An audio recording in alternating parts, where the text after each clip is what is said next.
Hey YouTube, we are back again this week for another video portion of the Daly Dose Sports Podcast.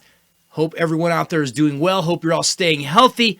Hope you're all getting back to some sense of normalcy in your life. Hey, this week on The Dose, we are actually talking some sports news stories that they've come out over the past week, and I don't know that you've heard about them because there's a few stories that aren't really out there that much. We're going to be talking about a few of those right now.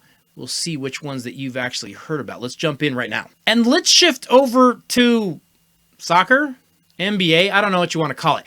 AC Milan forward Zlatan Ibrahimovic took a shot last week at Los Angeles Lakers superstar Lebron James.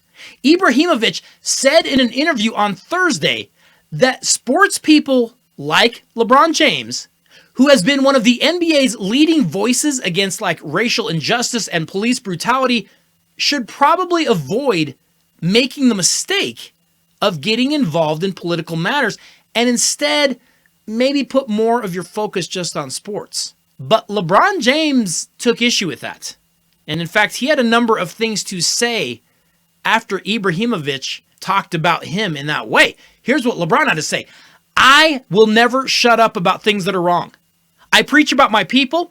I preach about equality, social justice, racism, voter suppression, things that go on in our community and things that go on around the world. I'll use my platform to continue to shed light on everything that's going on around this country and around the world. There's no way I would ever just stick to sports because I understand how powerful this platform and my voice is.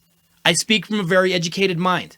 I'm kind of the wrong guy to actually go at because I do my homework." Hey, strong stance from LeBron James here. He is going to keep speaking his truth. He is going to keep talking about things. Do not tell that man to shut up and dribble because it's not going to happen. LeBron's not going to do that, soccer guy. I know, Zlatan, you want to tell people what to do. Well, you're not going to tell LeBron what to do. He's not one of your soft Euro soccer guys. That's not how that's going to go exactly. Nice try. Here's a story that you might not have seen, though. Actually, Big Rob sent me this story because it really hasn't been out there that much. And of course, the president of the Daly Dose I-Team, he finds things that no one else finds. But here's a story you might not have heard. More than 6,500 migrant workers have died in Qatar amid the nation's preparation to host the 2022 World Cup. The report cites government data from the home nations of migrant workers, including India, Pakistan, Nepal, Bangladesh, and Sri Lanka. And the data has been compiled since Qatar was awarded the World Cup back in 2010. Now, if you don't want to do the math, that works out to about an average of 12 deaths per week. That is according to the report. FIFA awarded the World Cup to Qatar despite widespread concerns over human rights violations and treatment of their migrant workers. Now, Amnesty International has since documented conditions of workers. They say they're being exploited and they are subjected to forced labor. In fact, according to the British newspaper The Guardian, over 2,700 workers from India, over 1,600 workers from Nepal, over 1,000 workers from Bangladesh, over 800 from Pakistan, and over 500 from Sri Lanka have died working in Qatar since 2010. The Guardian also estimates that the actual death toll of those migrant workers is actually considerably higher since the data it cites is limited to just those listed countries. It doesn't have the data on any other countries that might be out there. So, Qatar is this nation with a population of less than 3 million people. So they are dependent upon 2 million migrant workers to come over and take care of the labor that they need done. The Philippines and Kenya are among other nations that have sent migrant workers to Qatar. We just don't have those numbers yet. Now, the listed causes of death for the migrant workers include ways of death as electrocution, blunt injuries due to falls from heights, and just suicides. Most of the deaths, though, are listed by Qatar as natural because they cite that most of them died from heart failure or respiratory failure. That is according to the report. Now, daytime temperatures in Qatar can approach 120 degrees during the summer. normally played during the summer, Qatar's World Cup will actually be held in November and December because it is so hot there. So while we might think of it being, hey, it's just hot, that's just how it is. Well, it's so hot they won't even play the games then, but they'll make these guys work then. Qatar has to build 7 new stadiums in addition to significant infrastructure upgrades, including like roadways, hotels, and a new airport in preparation for the games that are going to be taking place in 2022. So basically, they're building a new city over there from the ground up for this World Cup. And here's the crazy part. Qatar's government, they don't even dispute what The Guardian is saying. They're just saying, yeah, but you know what? This death toll was expected. The mortality rate among these communities is within the expected range for the size and demographics of the population we have. However, every lost life is a tragedy and no effort is spared in trying to prevent additional deaths in our country. Again, according to Amnesty International, a lot of migrant workers are going over there to escape things like poverty and unemployment at home. But they're saying that the conditions over there are dirty.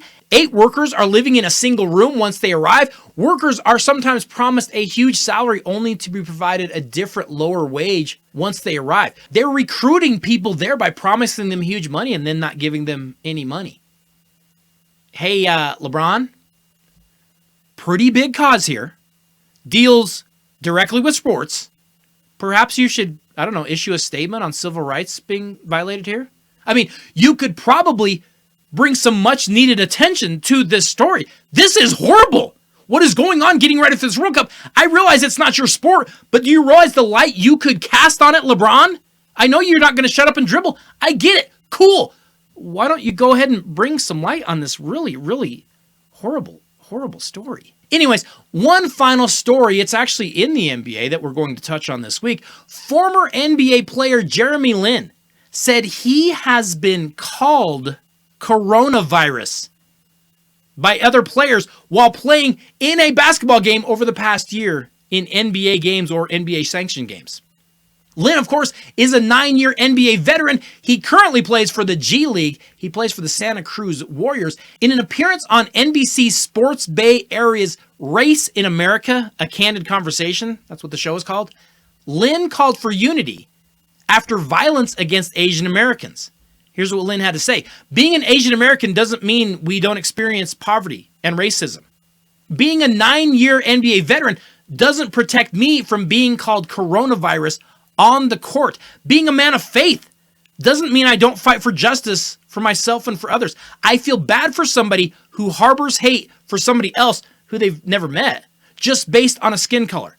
That makes me want to do something. It makes me want to educate people or speak out and find ways to make a difference. Just throwing this out there, but LeBron, you got anything on this, King? Because this is your league. I realize the Qatar thing, it doesn't have anything to do with your league. Doesn't even have anything to do with the sport. This is your league. I mean, you might want to get your magnifying glass and maybe, I don't know, a Sherlock Holmes hat. Put that on. Because some people in the NBA or NBA companies, they're making horribly racist comments.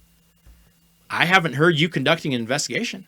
I mean, come on, bro. It's bad enough that you shut up and dribble for China, but we have 2 other examples here where you aren't standing up for anyone.